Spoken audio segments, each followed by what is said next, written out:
Hey there. Ready to geek out with me about music theory? I've been really diving into Dmitri Tymoczko's geometry of music. Oh, yeah. And it's seriously like shifted how I think about music, like the songs I love, It's a fascinating approach. It is. Yeah. Tymoczko, he basically reveals this mathematical structure Right? kind of like under the surface of the music, Oh, yeah. especially when you get into like chords and scales and stuff, I get this. He says these structures, Yeah. they're not random. Right. They actually, they form shapes. Yeah. And those shapes Yes. influence how composers create. It's like he's giving us a whole new language to Right. understand like what makes music tick, Yeah. what gives it that emotional impact, It's like having a blueprint Yeah. for musical brilliance. Totally. So he breaks down this idea of tonality, Okay. that sense of resolution and structure we get from music, Mm-hmm. into 5 core elements. And Yeah. we don't have to go through all of them. Yeah. But for this deep dive, Yeah. 2 of them I think are really, really key. Okay, yeah. Conjunct motion and harmonic consistency. I like it. So let's start with conjunct motion. Okay. So you know that feeling when a Yeah. melody just flows smoothly. It just glides Yeah. from one note to the next. Effortlessly, yeah. Yeah. Tymoczko shows us how that feeling Okay. is actually rooted in math. Interesting. Like, he explains how notes on a musical scale have a nearness Mm-hmm. to each other. And when melodies move between these nearby notes, our brains are just like, that's smooth, that's pleasing. It's just, yeah, it just feels right, Yeah. It's like we're programmed to like patterns. Yeah. Like we look at visual patterns, we enjoy those, right? Yeah. There's like patterns in sound that our It's, brain picks up on, and it creates that sense of coherence, you know? Oh, that makes so much sense. So yeah. And then there's harmonic consistency, Okay. which is, I think we've all felt this. Mm-hmm. Some chords just sound amazing together. Totally. Yeah. And then others, you're just kind of like, eh. It's like, what is that? Yeah, like, what is happening right now? Yeah. And it, once again, comes down to Mathematical relationships. mathematical relationships. Yeah. It's kind of amazing. Tymoczko, he actually like maps it out using geometry. Wait, He maps out chords as points in space. chords as points in space? I know. It's like, what? Whoa, my mind is kind of blown right now. It's a trip, right? It's a total trip. But if you think about it, imagine all these chords just like floating out there Okay. in this kind of chord space. And the closer they are together, Yeah. the smoother and more harmonious, like the transition between them Yeah. is going to sound, Right. musically speaking. Okay, so I'm like still trying to wrap my head around this whole chord space thing. Yeah. It's like we're stepping into like a musical dimension Right. I never even knew existed. It is. It's a bit of a mind bender. Yeah. But like, stick with me here, okay? Yeah. Imagine like a musical landscape Great. for where each point on that landscape represents a different chord. Okay, I'm picturing it like a Yeah. vast musical map, you know? Totally. Kind of like Yeah. those fantasy novels of different kingdoms Yeah. and stuff. Exactly. Like, instead of kingdoms, it's chords. It's chords, and the distance between those chord kingdoms, Or- that's what dictates like how smoothly you can travel between them, Yeah. musically speaking. Oh, wait. And to get this, he uses this really cool analogy. Okay. He calls it the parable of the ant. All right. I love a good analogy. So All right. lay it on me. Picture a little ant Okay. walking on a tile floor, right? Okay. Each tile is like a different chord. Okay. The ant can move from one to the other. Some moves are going to be easier than others, right? Like moving to a tile right next to it, Yeah. easy peasy. Yeah. But to like jump to a tile far away, That takes a lot of effort. that's a big leap for that little ant. Yeah, for a little ant. Yeah. So how does this apply to the music? Yeah, how does it? It all comes down to like their position relative to each other. Okay. So just like the ant, Yeah. it's going to have a much smoother journey if all the tiles are close together. Right. If it's trying to jump all over the place, it's Yeah. going to be a lot more work. Yeah. So moving between nearby chords in this chord space Yeah. creates a much smoother, more harmonious, more pleasing flow. Okay. When a composer chooses chords that are really far apart from each other, Yeah. they're basically making that ant work a lot harder. Right. It's a lot more jarring. Yeah. We feel that in the music. Yeah, okay. So it's not about the individual chords themselves. Okay. It's about their relationship to each other in this chord space. Gotcha. Their proximity and like the path that you take to get from one to the other. This is making me rethink Yeah. how I listen to music. Right. Like there's this whole That's like this hidden layer.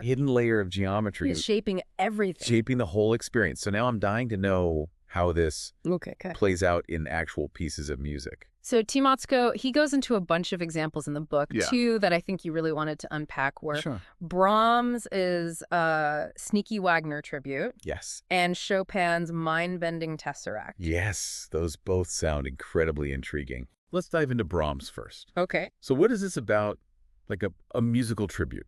So Tymoczko, he points out this one part in one of Brahms' pieces. Okay. And he uses these chord relationships that sound very, very similar to the chord relationships in Wagner's Tristan. Okay. But here's the thing. Okay. Brahms isn't directly copying Wagner. Okay. He takes these familiar chord relationships and he just subtly shifts them within that chord space. Interesting. So he's taking like the essence of Wagner's sound. Yeah, exactly. But like making it his own. Exactly. And he calls this individual T-relatedness. Okay. So it means he's working with the same building blocks, but rearranging them in a way that creates his own like sonic signature. Yeah, that's so cool. Like it's kind of like sampling in hip hop. Like you take something that's familiar and you flip it. Yeah. You make it something new and fresh. Okay, that's seriously cool. Yeah. It makes you appreciate like the level of artistry involved. Yeah. Like Brahms is like this master architect, right? Totally. Like rearranging the musical structure, but still giving a nod to the original design. Exactly. But now I need to hear about this Chopin Tesseract thing. Okay. Because that just sounds next level.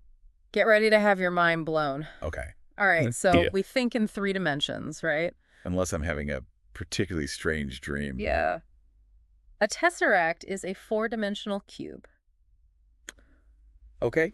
Try picturing that. Your brain just, went into overdrive. Right. It's like, what? Yeah. But Tymoczko uses this, like, crazy shape to help us understand a pattern that's found in Chopin's music. Okay.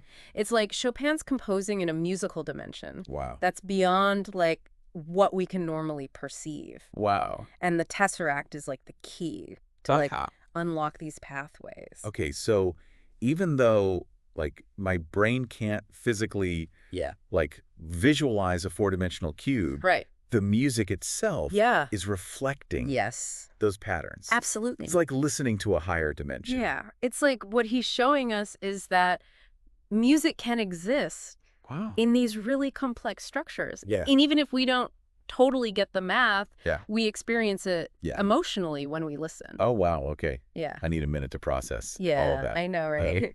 I knew music theory could be complex. It's a trip. I had no idea it got this like multi-dimensional. This chord space concept is like changing everything. And we've just scratched the surface. Wait, there's more. Yeah. Remember how Tymoczko said this isn't just in classical music? Right. Yeah. We haven't even talked about how this pops up in jazz. Oh, yeah. Okay, you're right. We have a lot more to dive into. Oh, yeah. This deep dive is far from over. We got to talk about jazz and like how all of this like crazy geometry I know, right?